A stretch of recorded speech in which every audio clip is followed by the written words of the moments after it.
Hello everyone, my name is Colby Brown, and this is the Xperia 1 Mark III, Sony's latest flagship camera phone. Now, I was lucky enough to take this phone with me on my recent adventures to Alaska to see what it was actually capable of helping me capture. And I have to say that I came away pretty impressed. But before I get too ahead of myself, let's quickly jump into that intro video montage.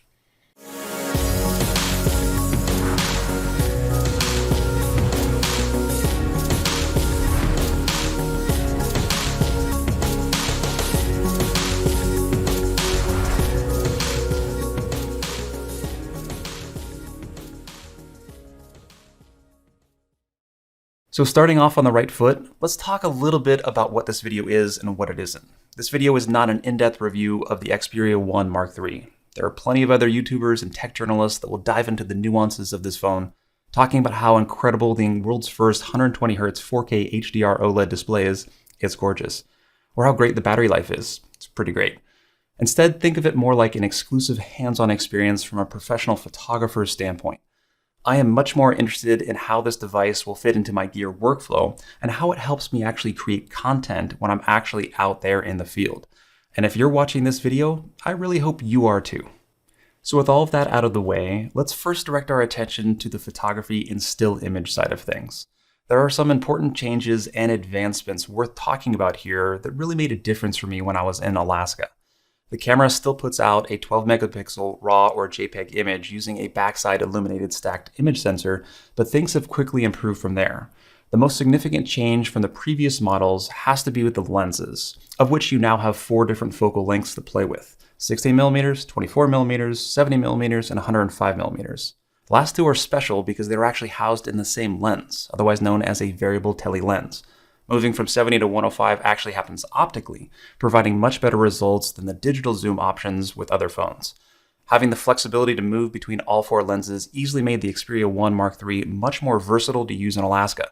I could quickly zoom in on a beautiful light I saw on a distant mountain peak, after having captured an ultra-wide shot of the same scene for some behind-the-scenes content for the project that I was working on. I had fun experimenting with all 4 different lenses on a variety of scenes, which allowed me to visually demonstrate the differences between the lenses and how they can be used in practical situations. Now, having the ability to reach 70 to 105mm optically with a smartphone is certainly more impressive than I first realized. When we were on our way to Lake Clark in Alaska, where I was filming a wildlife-focused project, I was able to use my Xperia 1 Mark III to capture a variety of different scenes out of the window of our small Cessna airplane, using different focal lengths as the situations called for it. Now, aerial photography of any kind can be challenging, but the ability to shoot raw images while optically picking the millimeter length that worked for the image I was trying to capture made me much more confident in using my smartphone for a situation like this.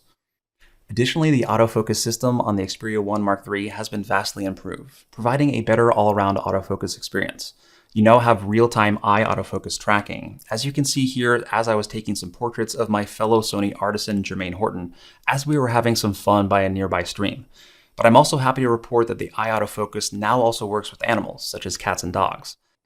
Now, as a wildlife photographer that is usually using 600mm plus lenses to capture images, the Xperia 1 Mark III won't be replacing my Sony anytime soon for this kind of work. But I had a lot of fun testing this feature with my pets when I was back here at home here in eastern Pennsylvania.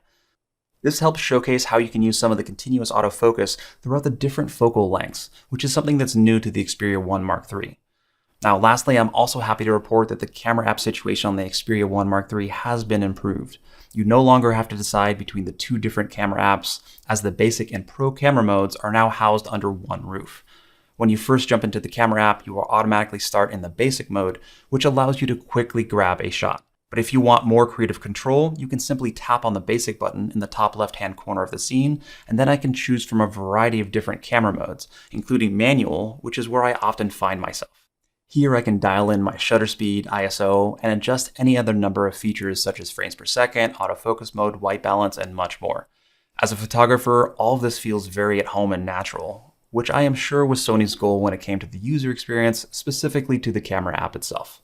So what about the video side of things? While I am a photographer first and foremost, I think you would be hard-pressed to find another creative out there that doesn't feel that the significance of capturing quality video is increasing by the day. So even as a photographer, I was blown away by the video that I was able to capture with the Xperia 1 Mark III.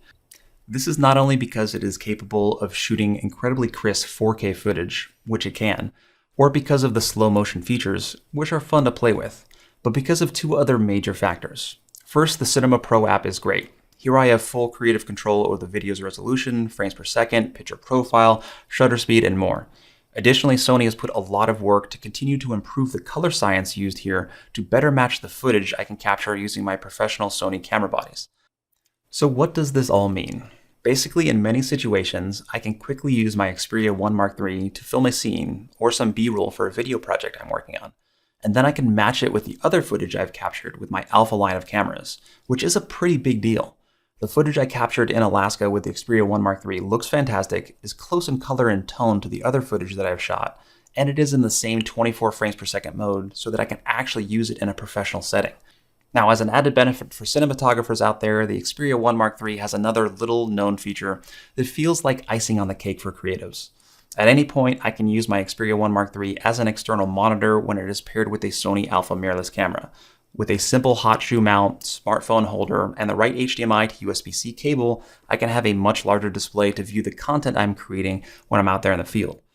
For video people out there, this is often a required tool to get the job done, and now I can easily do this with just the phone that's in my pocket. So just as I said at the start of this video, the Xperia 1 Mark III has left me quite impressed when it comes to what it is actually capable of capturing. Now, Sony has continued to not only push the boundaries of what is possible when it comes to the cameras found in the Xperia line of phones, but also continued to blur the lines between their professional Alpha line of cameras and the Xperia devices, which coincidentally are now both housed under the imaging department at Sony. Now, with the world slowly and hopefully safely starting to open back up for travel, I look forward to seeing what opportunities the Xperia 1 Mark III brings with it now that it is part of my gear setup moving forward. I hope you've enjoyed this video. I will see you guys next time. Thanks again for watching.